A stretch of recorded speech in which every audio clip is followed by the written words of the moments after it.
Bonjour à tous et à toutes. Maintenant que nous avons fini notre assise, il ne nous reste plus qu'à faire les pieds avec des tenons. Pour faire ces tenons, nous avons besoin de billots.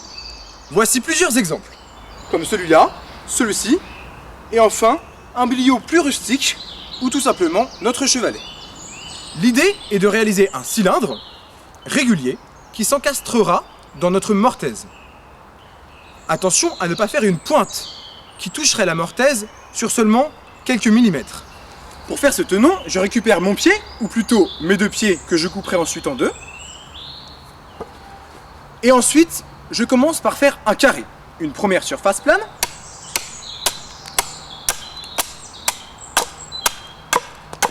Après avoir amorcé mon entaille, j'essaye de descendre le plus droit possible.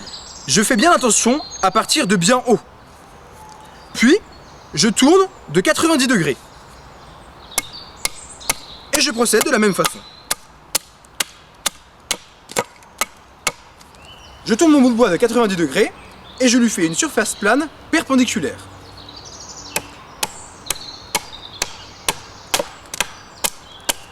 Je fais tout pour éviter de tailler en pointe. Je tourne à nouveau de 90 degrés.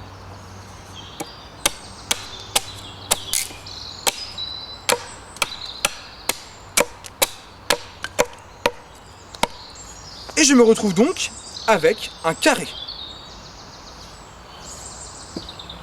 Une fois ce carré réalisé, je casse les angles afin de réaliser un octogone.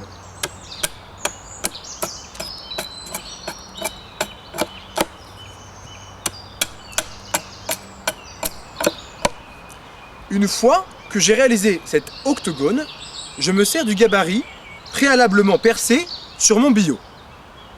Ici, j'ai percé un gabarit de 24 mm, c'est le trou que l'on a utilisé pour les mortaises du tabouret. Je compare donc mon tenon en construction avec mon gabarit et je l'affine jusqu'à ce qu'il soit parfaitement adapté.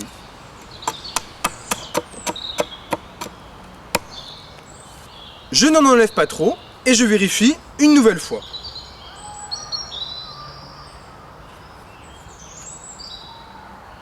Il me reste quelques millimètres à retirer. J'essaye donc d'être encore plus prudent.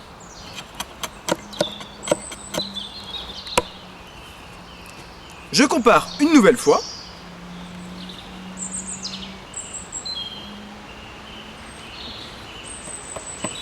Maintenant, il ne me reste plus qu'à faire la même chose de l'autre côté, puis à couper ma perche au centre pour avoir mes deux pieds. Et voilà pour les tenons. J'ai maintenant mes 3 pieds de tabouret. Ils ne sont pas tous à la même taille, mais ce n'est pas important, car nous les adapterons une fois qu'ils seront montés sur l'assise. Il ne nous reste plus que l'assemblage. Avant d'enfoncer mes tenons dans mon assise, il faut faire un chanfrein autour du bout de bois pour que quand nous taperons dessus, il n'y ait pas un effet chou-fleur. Pour ce faire, on prend un couteau et on enlève, ou plutôt on taille, le bord du rondin.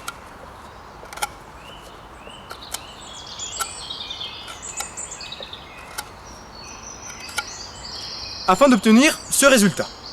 Puis, on enfonce le tenon dans la mortaise en tapant sur le dessus de cette façon. Avec un maillet, bien entendu.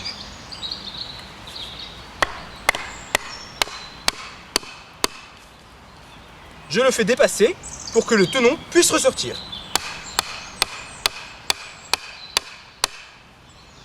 Il ne faut pas hésiter à bien enfoncer le tenon. Une fois mes tenons enfoncés, je n'ai plus qu'à couper avec ma petite scie rétractable.